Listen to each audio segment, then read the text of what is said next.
Olá, de novo, tamo aí. E eu agora, hoje, para falar um pouquinho, mudar um pouquinho nosso tema, vamos mais um pouco mais direto na questão da evolução, tá? E vamos conversar sobre o homem e sua origem aí, de uma forma mais direta para vocês, tá? Então vamos começar a pensar um pouquinho nessa questão da evolução. E a primeira coisa que a gente pode ver aí é essa imagem ridícula, que é muito reconhecida por todo mundo, mas é uma imagem um pouco insatisfatória, para falar a verdade, né? É óbvio que eu fiz já uma alternância aqui, não peguei aquela mais tradicional do nosso gorilinha chegando até o homem moderno, né? Eu coloquei aqui personagens femininas, né? Mas assim, professor, qual é o erro desta imagem, afinal de contas, né? É a questão da linearidade, né? Mas não houve uma evolução linear, assim. E colocar, por exemplo, a figura especificamente de um parente nosso que existe hoje, modernamente, como o primeiro, nosso antepassado, é algo equivocadíssimo, né? Isso, por exemplo, é algo muito referido pelo professor Walter Neves, né, que é um dos maiores especialistas de evolução humana do Brasil, e inclusive recomendo muito o curso dele que tem na internet. Vale a pena, ele mostra os crânios, faz toda uma análise e vai de uma forma bem direta ao ponto. Então, é errado porque não necessariamente o nosso antepassado comum com os chimpanzés é necessariamente um chimpanzé, e não necessariamente também existe uma linha reta, né? Então, são duas coisas equivocadas aí nessa imagem, né? Bem, na última aula a gente viu essa questão do calendário cósmico, né? Então eu vou só lembrar para vocês que a existência do ser humano, aqui ó, basicamente nas últimas horas, assim, do último dia de um ano inteiro comparado ao tempo do universo. E história, né? É só os últimos 10 segundos, né? Então, nossa, professor, o ser humano é um clique dentro de uma história mais ampla. É um clique. Então, por isso falar um pouquinho sobre a origem dele, é falar sobre um tempo um pouco mais amplo comparado com os tempos que a gente conversa na disciplina de história, certo? E esse é o ponto. Então, só para vocês terem uma ideia, aqui é o nome, é basicamente a classificação dos períodos aí, do sistema geológico, enfim, biológico, geológico, né? E, assim, acho que vale a pena a gente comentar que muitas vezes se usa o termo também pré-história, né? Deixa eu falar sobre isso aqui primeiro, né? O termo pré-história, esse termo é equivocado, tá? Por que é equivocado? Porque ele dá uma impressão de que existe uma história a partir de um determinado momento e antes disso é só algo que antecede. Na verdade, muitas coisas importantes que talvez sejam mais importantes, inclusive, do que as coisas que aconteceram depois, ficam na pré-história. Então, não é adequado. Eu acho que o nome pré e dividir história e pré-história não é a melhor forma, né? E, inclusive, vale a pena a gente remontar aqui que apenas, se a gente for pensar nesse ponto, né, nem o último período, a última época, que é o Holoceno, seria exclusivo da. Nós temos pré-história também no Holoceno, olha só. Então, na verdade, o último período já enquadra história pré-história, tá? Então, tudo o restante aqui seria pré-história. Mas, enfim. Esses primeiros períodos aqui ainda não tem desenvolvimento de vida, é muito lento, muito precário, nós estamos falando de células ainda, né? Depois temos o Paleozoico, que é o período mais antigo, né? O primário lá, depois o secundário, que é o chamado Mesozoico, esse período é o período dos dinossauros, né? Diga-se de passagem, um erro muito comum também, que eu acho que vale a pena a gente citar, é que formas mais recentes de dinossauro, como por exemplo o terrível Tiranossauro e Velociraptor, que aparecem no Jurassic Park, não são do período Jurássico, eles são do Cretáceo. Olha que bizarro, né? Coisas bizarras, né? Mas enfim. Esse período aqui, Triássico, Jurássico e Cretáceo, são períodos basicamente que existem répteis, enfim, anfíbios e répteis, né, na Terra, e eles que dominam, né. Só vamos ter realmente uma predominância de aves e mamíferos, digamos assim, topo de cadeia alimentar, a partir dos 65 milhões de anos, e aí já estamos no terciário, o chamado Cenozoico, né. Então eles dividem lá Paleozoico, Mesozoico e Cenozoico. No Cenozoico tem dois períodos, terciário e quaternário, né. Normalmente o quaternário, lá, ele começa com Pleistoceno, que eles chamam, né? Que é um período antigo, já começa a aparecer aqui os hominídeos. Na verdade, os hominídeos eles são um pouquinho mais antigos, né? Eles já aparecem mais ou menos aqui, ó, no Toceno, né? Toceno, certo? E o Mioceno ainda não, ainda tem os animais um pouquinho. Já existem primatas aqui, tá? E já tem alguns parentes do ser humano, mas assim, nesses últimas 3 fasezinhas aqui que temos realmente hominídeos, tá? No Pteoceno é um período basicamente que você vai encontrar australopithecus, enfim, outras espécies que a gente vai conversar hoje. No Pleistoceno já tem o Erectus, né, que é uma espécie hominídea mais próxima dos nossa espécie, né? E no Holoceno, que é o mais recente, aí, já entramos numa era que a gente pode chamar aí de Neolítico, tá? Então o Paleolítico também está ali no Pleistoceno, certo? Vamos caminhando, e aqui isso tem uma organização um pouquinho diferente, com a medida de tempo formato de pizza, mas é a mesma coisa, tá? Então era primária Paleozoico, animais pluricelulares aparecem entre 500 e 250 milhões de anos. Tá? Era secundária Mesozoico, surgem os primeiros mamíferos, as primeiras aves, enfim. É o período que chega ali no máximo a 65 milhões de anos atrás, mais ou menos, e que tem os dinossauros. É o período famosinho lá, o Cretáceo, onde tem dinossauro, Velociraptor, Pterossauro, todos esses animais aí que vocês conhecem. Que não me interessa muito conversar. Tá? E finalmente chegamos aos primatas. Tem uma questão de que no Enem que eu acho muito legal, e aqui acho que eu vou fazer eu vou dar uma ênfase aqui, ó. Vamos limpar isso aqui, passar uma borrachinha e vamos ver com calma, tá? Eu quero desenhar bem para você. Então assim, ó, primeira coisa, ela marcava milhões de anos aqui. 50 milhões, 25 milhões, 15 milhões de anos, 10 milhões de anos, 5 milhões de anos.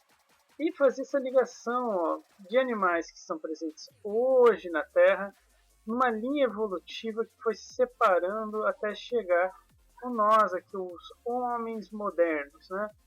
Então, assim, há 50 milhões de anos, a linha evolutiva do homem se separou da linha evolutiva dos símios novos. E aí ele tem um símio bem interessante aqui, que é o macaco-aranha como referência, né? Olha lá, ó. Quem já teve no zoológico, já foi num lugar, já deve ter visto um macaco-aranha, né? Que é bem adaptado à árvore, enfim, um animal pequeno, né? Mas ele, enfim, não só o macaco-aranha, todos os animais ali têm relação com o homem, né? Pois bem, nós temos uma espécie chamada Triopithecus, né? Deixa eu sublinhar para vocês. Seria uma espécie que faz a separação entre os símios do velho mundo e o homem moderno. Né? Que símios são esses? Né? O babuíno, enfim, outros animais aí, que são símios tem na África, tem na Europa, enfim, né? Como um todo. Pois bem, o gibão, que é aquele símio já da Ásia, enfim, né? Ele se separou do ser humano há uns 15 milhões de anos. Mais ou menos uns 12 milhões de anos atrás, o homem se separou do orangotango, né? Inclusive foi bem interessante, a gente viu o Peter Lund e tal, e o pessoal também ligado principalmente ao homem de Java e tal, eles acreditavam que o homem tinha mais semelhanças ao orangotango, ao gibão, tal, do que ao gorila e ao orangotango, o gorila e o chimpanzé, né? Mas depois foi provado que não é bem por aí. Os parentes mais próximos nossos são realmente aqui, ó, o gorila, que se separou da gente há uns 10 milhões de anos atrás, na linha evolutiva. Existem os Ramapithecus, eu vou mostrar para vocês. E o Australopithecus é outro, que foi para uma linha diferente, acabou se separando. Também tem algum tipo de ligação aí com os chimpanzés modernos, o bonobo, que é uma outra espécie parecida com o chimpanzé, mas assim, esses animais, eles são nossos primos próximos. Ah, mas professor, isso é bizarro. Você vai falar que o Darwin de novo, o capeta em forma de guri tá aqui, né? Quer dizer que ele achava que nós víamos dos macacos, professor. Ele não acha, nunca achou que a gente veio do macaco. Ele sempre achou que a gente é um macaco, cara. Como assim é um macaco? Ele tem que ser classificado em algum lugar na escala dos animais, né? Não? Não. O homem não é um animal. É um animal, sim. Não é um vegetal nem uma pedra. Não é um animal. Se é um animal, ele tem que ter alguma classificação. Nós não somos parecidos com um cachorro ou com uma vaca, porque eles têm diferenças anatômicas com a gente. Então, o que é mais próximo do ser humano? Então, aí que vem a questão. O que é mais próximo do ser humano? Então, assim, pensando nessa questão dos primatas, né? Quais são as características que fazem um animal ser considerado um primata? Esse é o ponto. Então vamos por características simples aí primeiro, né? O que faz de você um primata? Pentadactilia, 5 dedos. Você tem 5 dedos? Parece que sim, você, eu e todo mundo, né? Unhas. Todo mundo tem unha aqui, olha lá, unhas. O macaquinho tem unha, professor? Tem unha. Não tem garras, tem unhas. Isso tem uma função adaptativa também, enfim. Capacidade craniana, olha o tamanho da cabeça do chimpanzé, ó, colocando aqui, ó, cabeça, corpo. Esse desenho tá um pouquinho cabeçudo, né? Ó, cabeça, corpo. O tamanho da cabeça proporcional ao corpo, assim, é diferente dos primatas, né? A cabeça é grande comparada ao corpo, né? E o crânio, ele tem muita capacidade. Cria dependente de infância prolongada, né? Os chimpanzés aí podem ter 4, 5 anos de infância, outros primatas também, e nós humanos temos muito tempo de infância, né? Assim, legalmente 18, mas tem muita criança de 30, 40 anos vivendo com o papai e com a mamãe em casa, muito lindinhos, né? Mamãe não tirava roupa, não tirava a noite, nem vai cozinhar. Pode morar com você. Então, aí mostra que você é muito primata, não quer sair das costas da sua mamãezinha. Bem, além disso, visão tridimensional, né? Opa! Visão tridimensional colorida. Isso aqui principalmente para conseguir pegar frutas, né?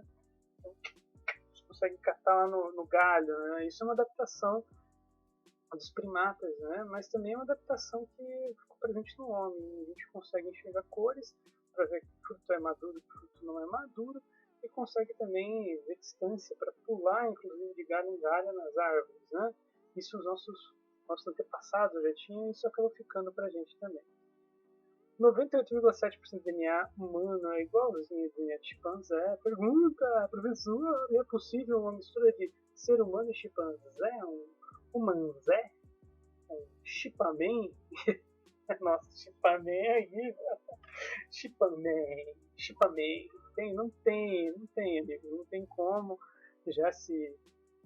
só no Planeta dos Macacos lá no filme, né? Mas assim, já teve várias especulações, cinema, soldado russo, não tem, cara, desculpa, não existe. A diferença é muito marcante, não tem como, mas nosso DNA é bem próximo, isso não há dúvida. Bem, de qualquer forma, eu diria para vocês o seguinte: o homem é um primata, e primata é sinônimo de macaco. Então, sim, somos um macaco. Macaco especializado, com características próprias, extremamente diferente em outros sentidos, e com nenhum parente vivo.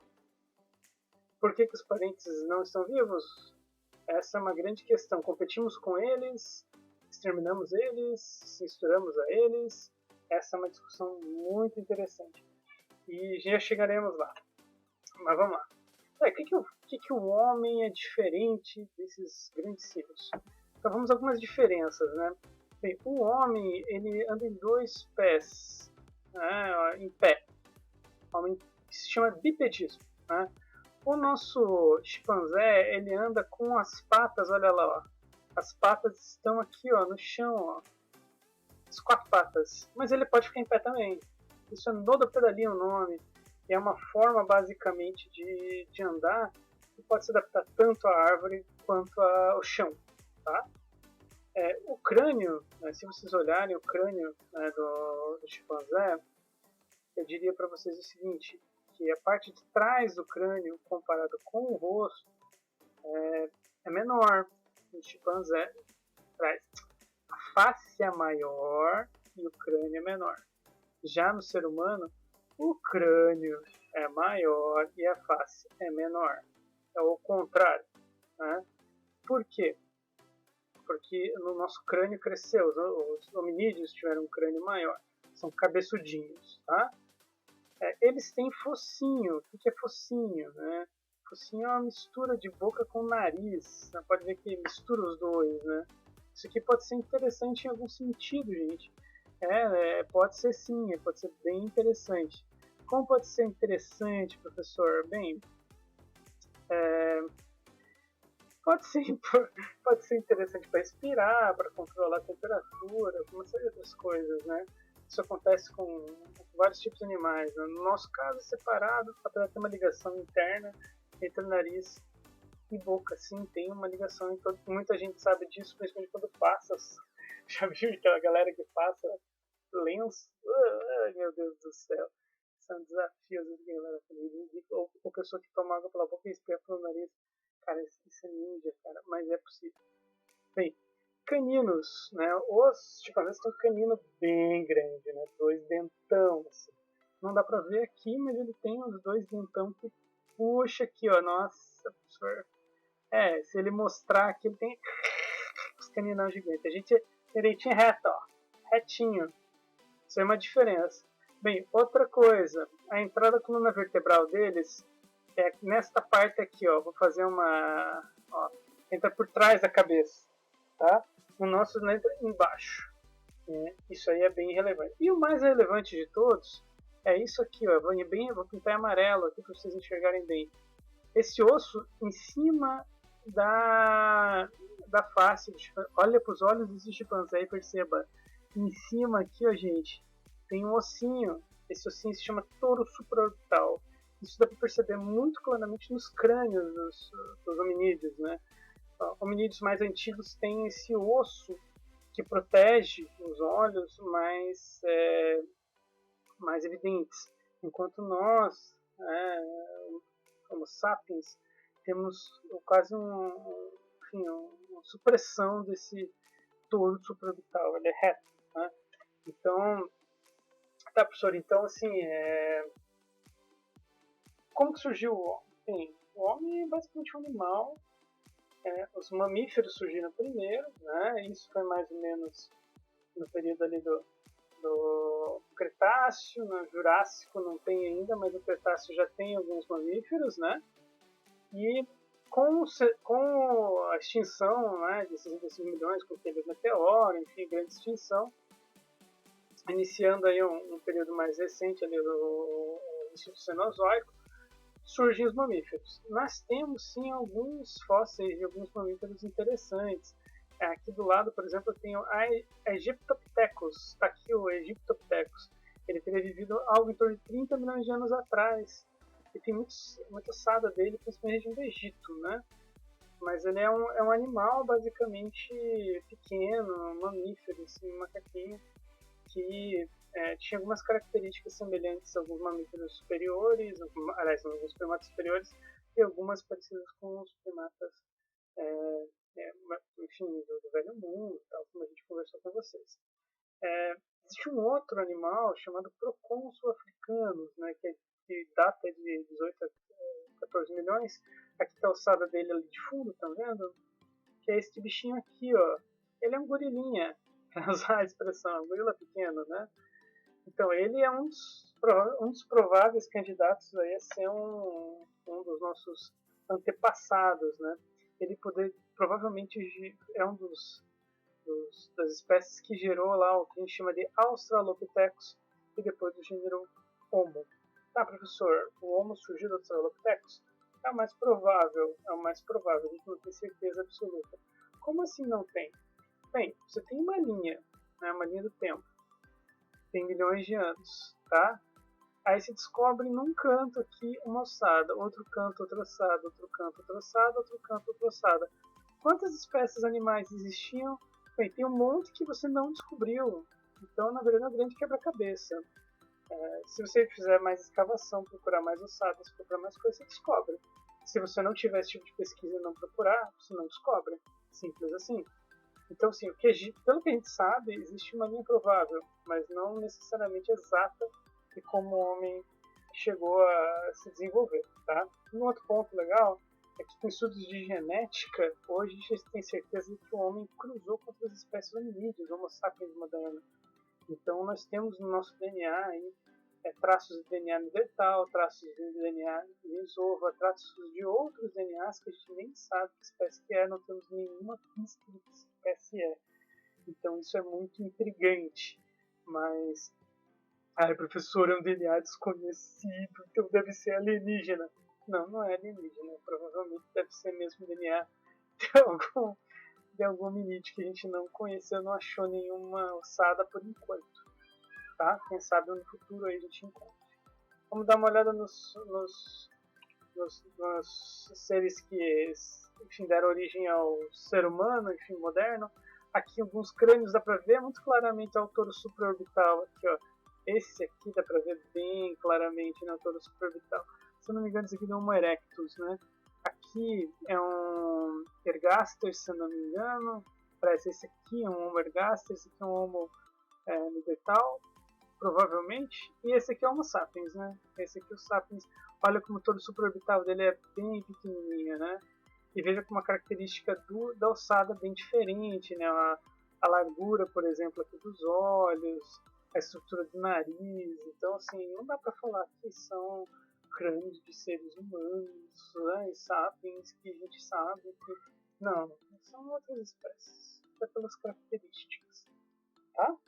Então, sim, aí não dá para esconder esses ossos, eles não podem pôr no armário e esquecer que eles existem. Então, quais são os animais que existem aí, professor? Bem, vamos lá. Primeiro, para entender, né, existe uma ideia de evolução hoje, uma evolução mosaico. Essa palavra é muito interessante. O que é evolução mosaico, professor? A ideia de que não existe uma linha reta. Existem vários animais que foram se cruzando, se conhecendo, se misturando, se modificando. A gente não tem uma certeza da linha evolutiva. 30 mil anos atrás é muito tempo? É o tempo daquela caverna de Chauvet que a gente viu no livro, né? Pois bem, nessa época, quando fizeram aqueles desenhos na caverna de Chauvet, sim, existiam um conjunto bem grande de espécies hominídeas no mundo, pelo menos 5. Cito, Sapiens existia 30 mil anos atrás, Neandertais existiam ainda, o Homo erectus, pelo nome de Java, que encontraram lá ossadas de Homo erectus, existia naquela região da Ásia, o Floresiensis existia na ilha de Flores, um número reduzido, mas existia ainda, e também encontramos recentemente uma falange, enfim, um dedo numa caverna lá na região da Sibéria, na caverna de Denisova, e fazendo análise de DNA se percebeu que era um outro hominídeo que não era um sapiens nem neandertal, né? Então deu-se o nome de o Homem de Denisova. Isso é muito recente, não tem 10 anos essa descoberta. Então é bem interessante então tem apenas 5 espécies, né? E elas se cruzaram entre si e formaram um sapiens moderno, tá?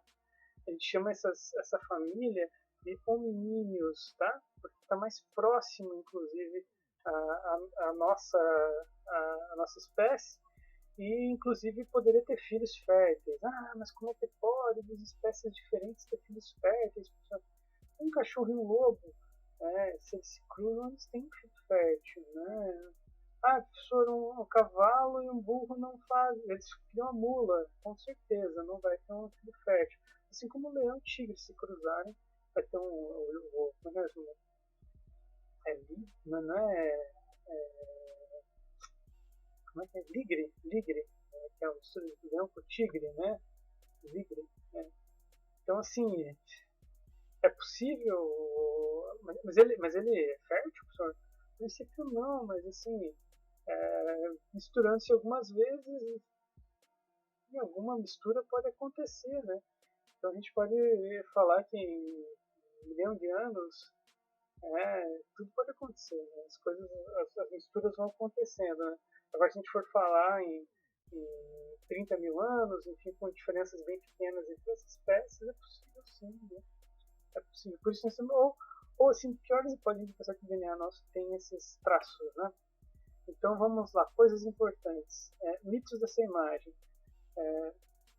O ancestral não parece necessariamente com macaco, não ter pelo, inclusive, pode ser mais parecido com um hominídeo, tá? É, mais reto, inclusive, talvez com feições mais parecidas com a gente. Não, é uma reta evolutiva e a mudança ela foi gradativa, vem em volta em alguns momentos.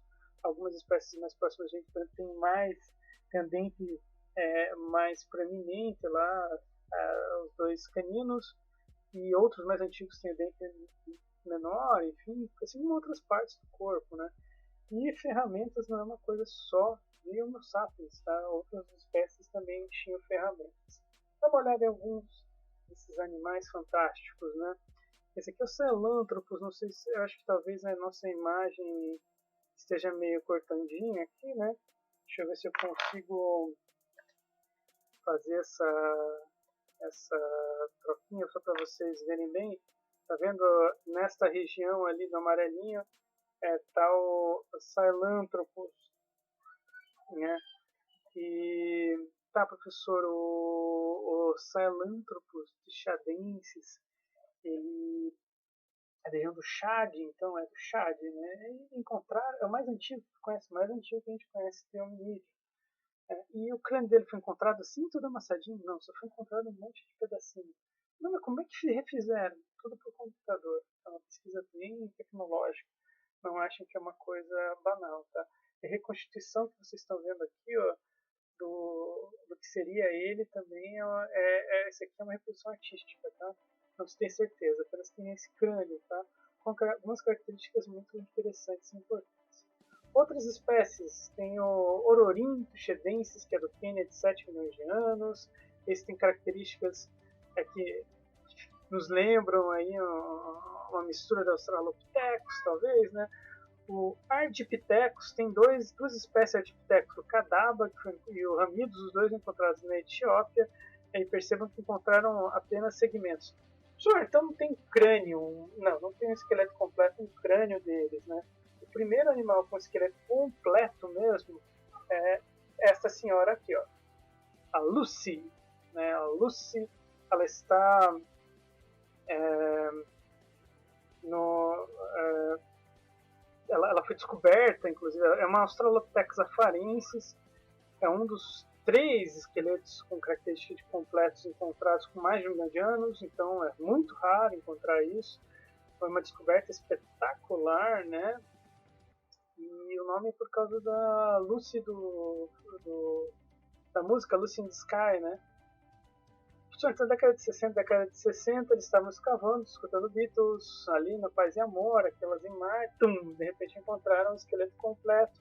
Percebam que, óbvio, tem algumas partes que não estão completas, né? Tem amarelo, por exemplo, né?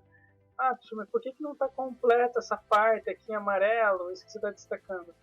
Porque é impossível, depois de 4 milhões de anos, estar tudo completamente preservado, né? Mas foi uma sorte encontrar ela nesta forma. E é uma mulher por causa do formato aqui da bacia, tá? O formato da bacia denuncia. Então, assim, o que já se encontrou? Tem o nosso Australopithecus afarensis, que é a Lucy. Tem o Australopithecus, aliás, o Anamensis, aqui, o afarensis, esse aqui, que é da Lucy. É um pouquinho mais recente, o Anamensis é um pouco mais antigo. existiu o Africanos e o Bosei. Esses aqui são o grupo dos Australopithecus, tá? Existe um Australopithecus que não está na nossa linha evolutiva, que é esse aqui, ó, o Robustus. Esse aqui, na verdade, é um animal ainda menor, tá? Só para vocês terem uma ideia, a Lucy, ela era bem pequenininha, 1 metro e pouquinho, 1,10 m, não passava disso. Mas, assim, o Robustus era menor ainda, tá? Além deles, tem o gênero Homo, tem várias espécies do gênero Homo, os mais famosos o Erectus, que é o mais bem sucedido, ele durou mais de 1.300.000, 400.000 anos. O Habilis, que é um pouco mais antigo que o Erectus, inclusive, também é o primeiro a trabalhar com ferramentas, né, por isso o nome Homo habilis. E temos o Neandertal e o Homo sapiens arcaico. Professor, o Neandertal é maior, mais forte, mais poderoso que o Sapiens? Sim. Por quê? Porque ele é caçador, basicamente, né? Então ele precisa de mais força para caçar, né? E onde que ele viveu? Na Europa, basicamente. Encontraram até as fronteiras da Ásia, mas não além disso, tá? E o Homo sapiens arcaico surge na África, né? Se desenvolve na África e depois se espalha pelo mundo, né? Bem, quando que o Homo sapiens surgiu? 100.000 anos atrás, mais ou menos, tá? Alguns falam de 200 mil anos, outros falam de 50, mas tem certeza de 100.000 anos. E mais ou menos 50.000 anos atrás, houve uma revolução que eles chamam de revolução cognitiva, que é basicamente a capacidade do homem de pensar, criar ferramentas, enfim, foi um salto, tá? Bem, aqui tem algumas dicas aí do tamanho do crânio, como uma referência importante, é um fóssil. Alguns riscos também podem ser importantes para a gente entender ali os animais, né? A própria questão do tamanho dos dentes, o osso da bacia para ver se é fêmea ou macho, tá? E linha evolutiva, então. A gente pode falar que o Afarensis é uma referência importante, não temos certeza, tá? Mas o Afarensis nos parece o mais interessante candidato, tá? Depois ele evolui para Africano, Robustus e Bosei. A linha do Africanos teria surgido uma espécie de Australopithecus gari. A gente não tem todas as peças do quebra-cabeça, tem apenas algumas pecinhas de um crânio, não tenho certeza se ele existe ou não. Pois bem, ele seria aquele que teria dado origem ao Habilis. O Habilis criou o Erectus. O Erectus tem uma variante, surgiu o Ergaster. E o Ergaster surgiu o Neandertal e os Sapiens, inclusive com primos, né? Muito próximos. Né? Então essa seria uma linha mais ou menos da linha evolutiva do homem. Essa aqui é uma outra linha que não faz tanta referência. E aqui o nosso macaquinho falando aqui. Você está dizendo que nós humanos evoluímos do macaco? Macaquinho, não que eu me orgulhe muito disso. Mas evoluímos do macaco porque ainda existem macacos andando por aí. E aí o macaquinho fala, né? Quando percebemos a porcaria que íamos nos transformar, os mais inteligentes se recusaram a continuar o processo. Tá certo, macaquinho, não te dou um óculos porque é coisa de gente besta. Então vamos lá. Aqui mais ou menos uma animaçãozinha pra gente entender aí como é que as pessoas pensam. As pessoas pensam que é assim, né? Mas a evolução é isso aqui, ó, um mosaico, olha lá. Ó. Tem as várias espécies, o Ramiltecus, enfim, o Australopithecus, as várias características dos vários homos habilis, Neandertal, enfim, a evolução não é um escalar, é um processo de várias espécies, não esqueça disso, querido, certo? E para fechar aqui nossa conversa de hoje, 3 períodos importantes.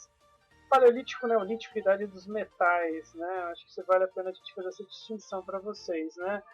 Paleolítico, o que é Paleolítico? Paleolítico é chamada lá o período da Paleo Antigo, Lítico Pedra. Então, Lítico Pedra, Paleo Antiga, né? Bem, quando a quando, professor? É um período que vai de 2,5 talvez até 12.000 anos atrás, mais ou menos 10.000 a.C. Isso na África, na Eurásia, né?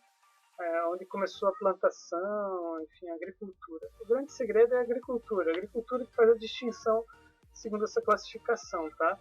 Na América, isso teria acontecido há algum torno de 7.000 a 4.000 anos, dependendo da região. Então, você acredita que o Paleolítico durou mais na América, tá? Bem, nesse período Paleolítico, a gente pode falar que surgiram várias ferramentas, especialmente o fogo, o homem domina o fogo, e o domínio do fogo inicial é domínio, produção é só uma coisa mais recente, e tem aí, inclusive, outras espécies hominídeas que provavelmente dominavam o fogo. O Homo erectus, o Neandertal, e é provável que outras espécies também dominassem, tá? O próprio Denisova, talvez, a gente não tenha referências importantes deles para ter certeza disso, tá? Mas para viver, por exemplo, na Sibéria, sem dominar fogo, seria impossível. Então, provavelmente eles dominavam também. Além disso, cozinha, protege, aquece, o fogo é bem importante nisso. Os Neandertais, por exemplo, já tinham rituais religiosos, inclusive, provavelmente, eles já tinham flautas, sabiam tocar músicas, é muito, muito interessante, né? Essa flauta Neandertal, tá? Inclusive, eles também tinham uma lógica de totemismo. O que é isso? Eles faziam adoração a animais, outras coisas do gênero. Encontraram-se, por exemplo, crânio de rinoceronte nos túmulos neandertais, né? Que é muito interessante também. Mais ou menos 70.000 anos houve essa revolução cognitiva, ou iniciou-se ela. O homem começou a produzir utensílios mais elaborados, desenvolveu linguagem. Essa questão da linguagem que mudou completamente a forma do homem pensar. E quando começam a aparecer essas estatuazinhas aqui, ó, essa aqui é uma Vênus paleolítica. Quando a Vênus paleolítica aparece, significa que o homem já abstrai. Ele pensa na vida, pensa na morte, pensa em Deus e começa a criar histórias, né? Então, a partir daí, nós temos uma linguagem simbólica. E essa evolução mudou completamente a forma do Homo sapiens se reconhecer. Essa tabelinha, por exemplo, aparece naquele livro Sapiens, né, do Harari, que é bem interessante, que ele fala um pouquinho sobre essa questão aí da comunicação, falar com um número maior de indivíduos. O Neolítico é o período da agricultura, tá? Então é um período de sedentarização, na América é um pouquinho mais recente, teria acontecido aí entre 7 e 4.000 anos atrás, né? Varia muito, como disse, locais encontraram muitas vilas já, enfim, e assentamentos humanos desse período. Ainda não temos civilizações grandes, esse é o ponto. Civilizações maiores, com domínio de metalurgia, é um pouquinho mais recente, tá? Então, sim, problemas. Tem mais oferta de alimentos? Ok, mas a qualidade nutricional piora. Então, isso causa mais doenças, a produção mais rápida, enfim. Explode a população porque tem mais alimento disponível, mas ao mesmo tempo, doenças, problemas de higiene. As primeiras pandemias acontecem no Neolítico. Olha que interessante. No Paleolítico não existia pandemia.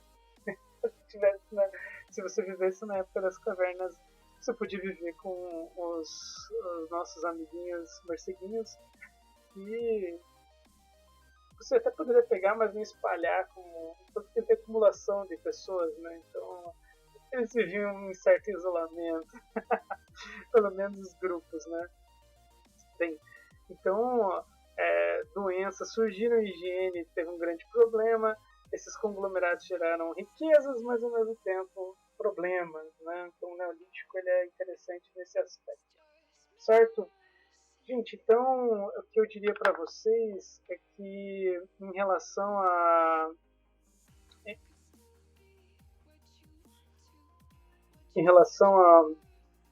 ao Neolítico e ao Paleolítico é isso. A gente vai ter mais uma aulinha falando sobre como o homem chegou na América, que isso é uma coisa muito importante também, né? Como o homem chegou na América. E depois a gente vê essa questão de como o homem chegou na América. Aí nós vamos entrar nas civilizações Mesopotâmia, Egito, Grécia e por aí vai, Roma. Vamos ter algumas aulinhas aí com bastante informação. Provavelmente vou ter que dividir aí, porque senão as aulas vão ser muito longas, tá bom? Mas um abraço para vocês, espero que tenham gostado desse vídeo aí. E falou, até mais!